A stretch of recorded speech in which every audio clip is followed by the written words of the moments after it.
Bismillahirrahmanirrahim. Assalamualaikum warahmatullahi wabarakatuh. Waalaikumsalam warahmatullahi wabarakatuh. Baik anak-anak, sebelum belajar kita berdoa terlebih dahulu untuk mengawali pembelajaran pada pagi hari ini.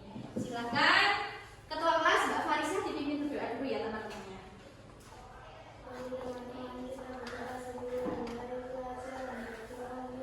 A'udzu billahi minasy syaithanir rajim. Bismillahirrahmanirrahim.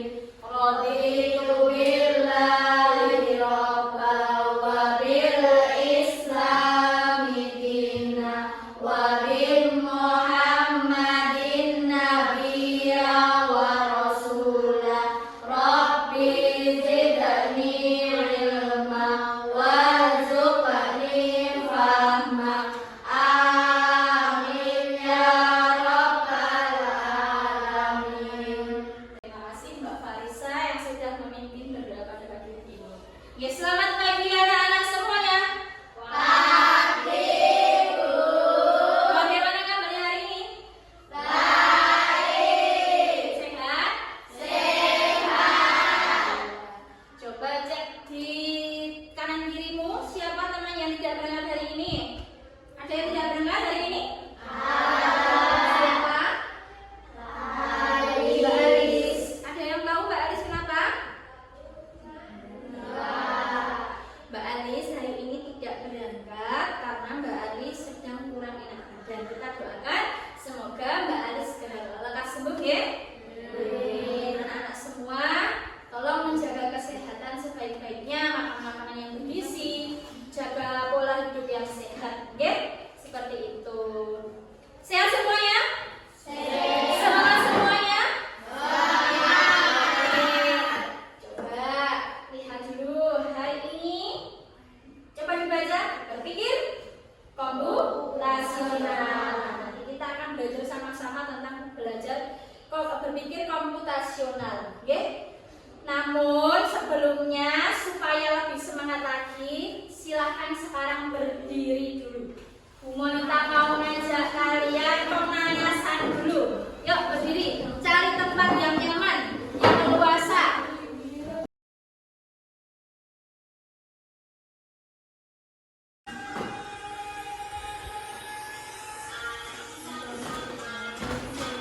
Guli guli guli guli guli rasam, sambil nyanyi. Rasam sam guli guli guli guli guli rasam sam. Guli guli guli guli guli rasam sam. Oke, langsung ya. Ingat, ingat temponya. Lebih cepat. Yuk.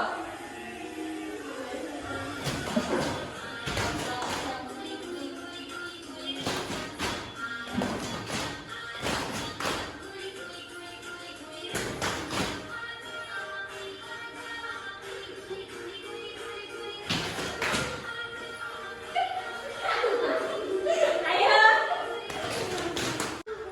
Oh, sudah dari tepuk tangan. Sudah keringat? Dulu. Kalian tadi melakukan ice breaking senam arah sam-sam. Gerakannya seperti itu terus-terusan ya, diulang-ulang. Gila. Namun kecepatannya ditambah. Tuh, dari awal kalian arah sam-sam gini, habis itu yuk beli-beli seperti ini, terus gini lagi. Oh, dan seterusnya seperti itu. Berarti ada polanya kan? Ada urutannya kan? Dan berulang seperti itu. Nah, itu nanti akan berhubungan dengan apa yang akan kita pelajari hari ini. Yuk. Lagi apa orangnya? Berpikir. Coba pertanyaannya apa? Pernahkah kalian membuat mie instan sendiri di rumah? Pernah belum? Pernah. Siapa yang belum pernah membuat mie instan sendiri di rumah? Alhamdulillah semuanya sudah pernah bikin. Bagaimana langkah kalian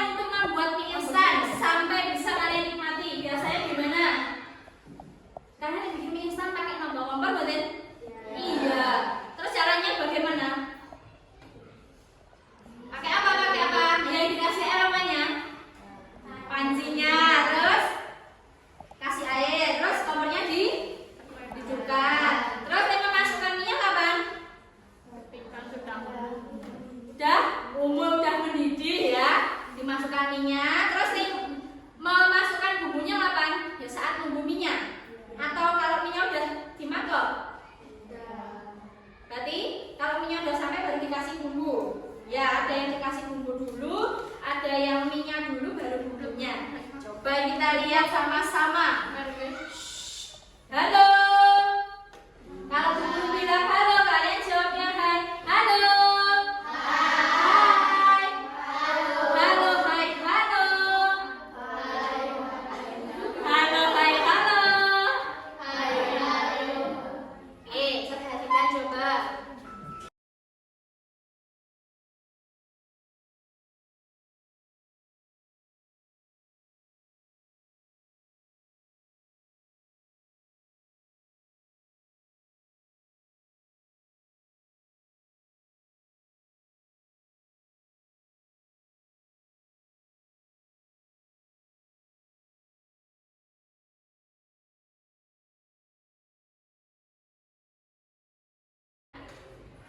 Ternyata tadi langkah-langkahnya dari nuang air dulu, terus hidupin kompor, nunggu mendidih, ternyata membuat mie instan itu ada langkah-langkahnya. Nah, ternyata loh, membuat mie instan itu memiliki langkah-langkah. Nah, langkah-langkah tadi itu termasuk dalam berpikir komputasional. Nyambung sama apa yang akan kita pelajari hari ini. Apa toh Bu, kok dari tadi kok kita ngomongin berpikir komputasional. Sebentar Bu Guru, sebelum Bu Guru masuk ke pelajaran, kita tahu dulu hari ini janjane sebenarnya anak-anak itu belajar tentang berpikir komputasional itu tujuannya untuk apa toh? Peserta didik alias kalian itu bisa memahami konsep dasar berpikir komputasional, meliputi definisi itu pengertiannya dari berpikir komputasionalnya, prinsip-prinsipnya, karakteristiknya, dan kenapa pentingnya berpikir komputasional dalam kehidupan sehari-hari. Anak-anak, berpikir komputasional itu nanti adalah dasar ketika kita akan belajar coding dan kecerdasan artifisial. Ya, sebelum kita belajar tentang coding dan kecerdasan artifisial, kita harus punya dasar berpikir komputasional dulu. Oke, untuk belajar coding dan kecerdasan artifisial kita akan belajar pada minggu setelahnya, minggu selanjutnya, minggu yang akan datang. Oke, hari ini kita belajar dasarnya dulu, yaitu berpikir komputasional. Nah, sekarang duduk bersama kelompok masing-masing.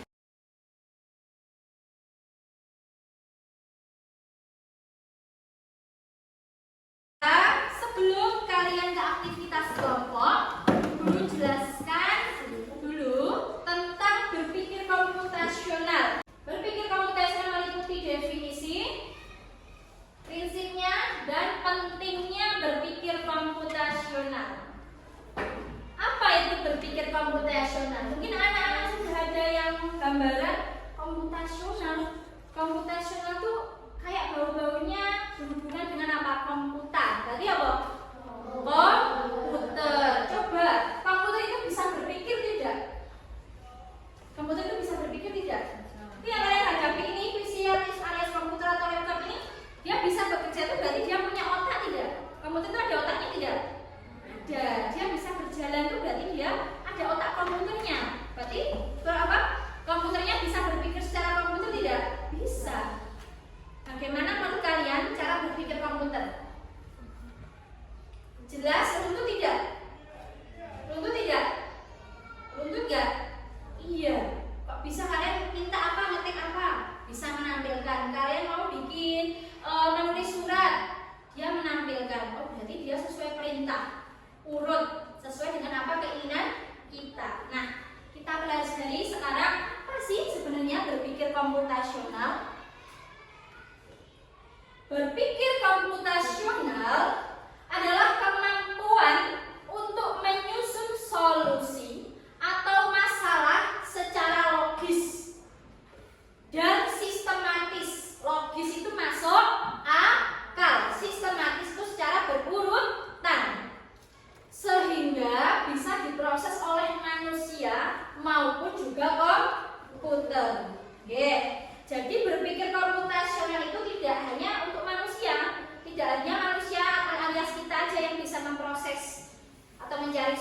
Tapi nanti ketika kita minta tolong sama komputer, kalau kita secara urut, dia bisa melakukan apa yang kita inginkan. Mas Raka, bisa perhatikan dulu Bu Monita.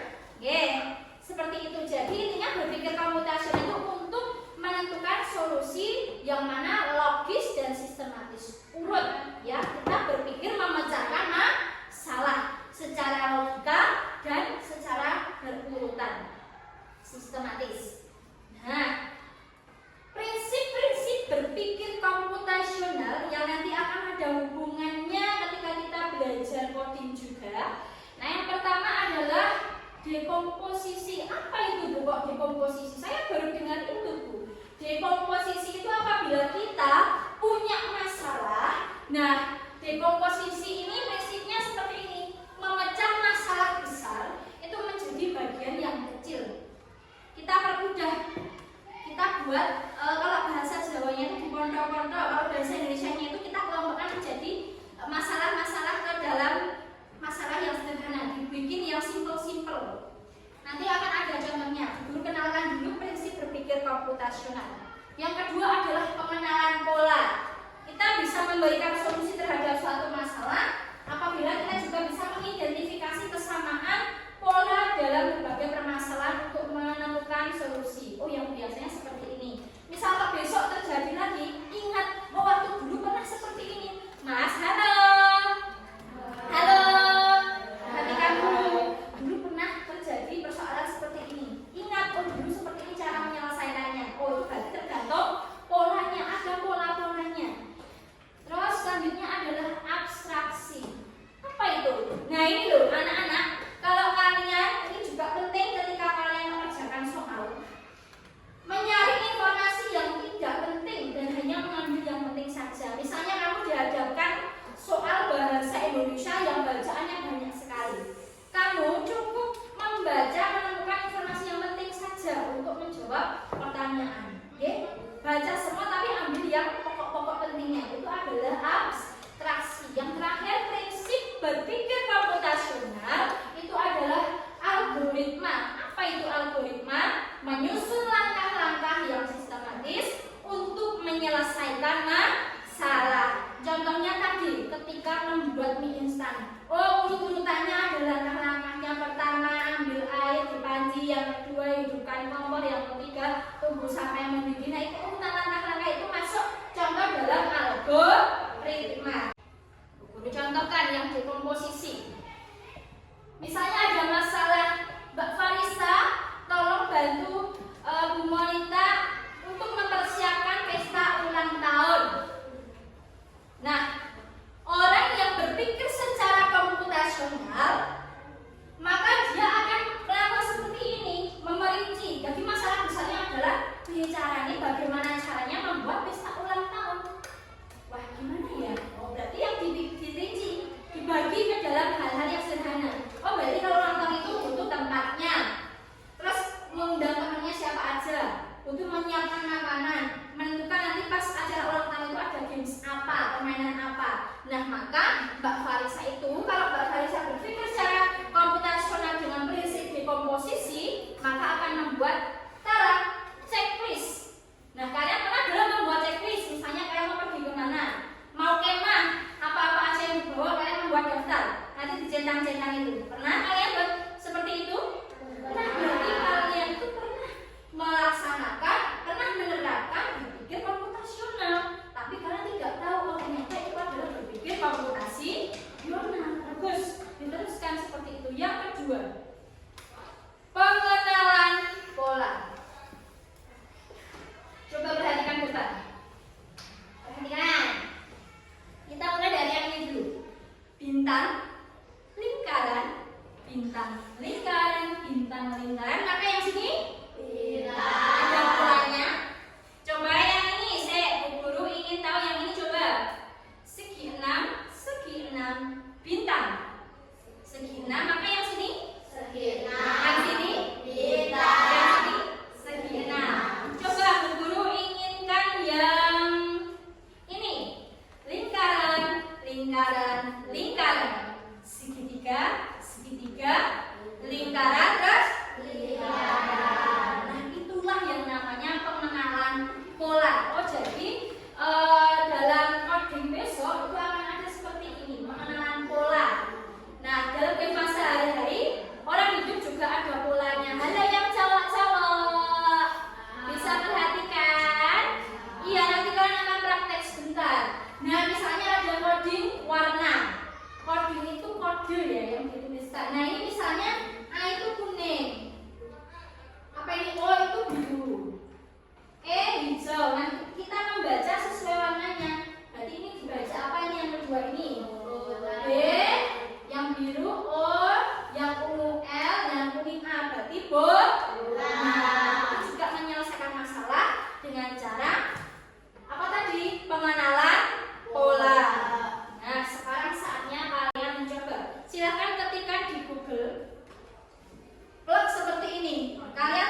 Sekarang prinsip yang ketiga yaitu abstraksi. Nah, abstraksi itu misalnya ada seperti ini, deskripsinya membuat denah sekolah.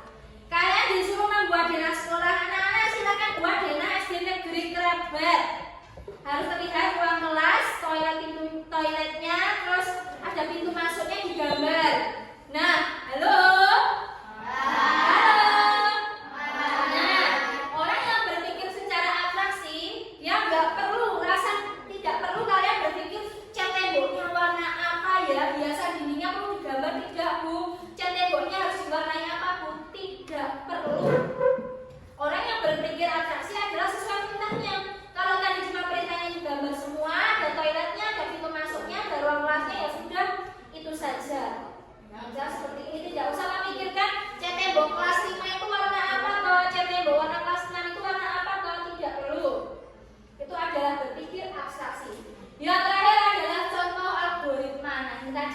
Algoritma adalah menyelesaikan masalah berdasarkan apa, Mas Gilang?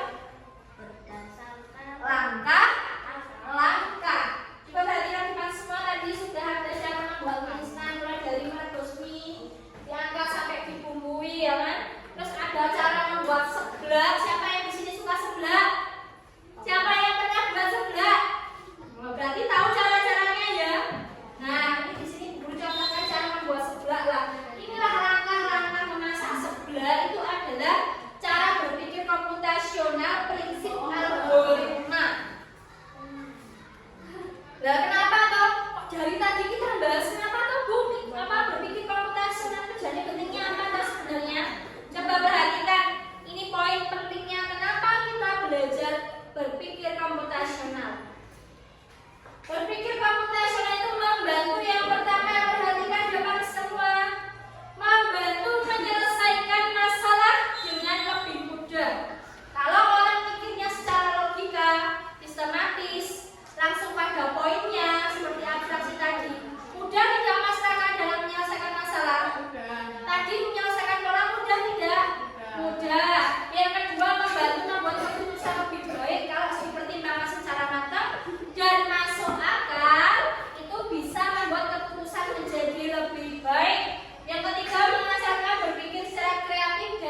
Kalian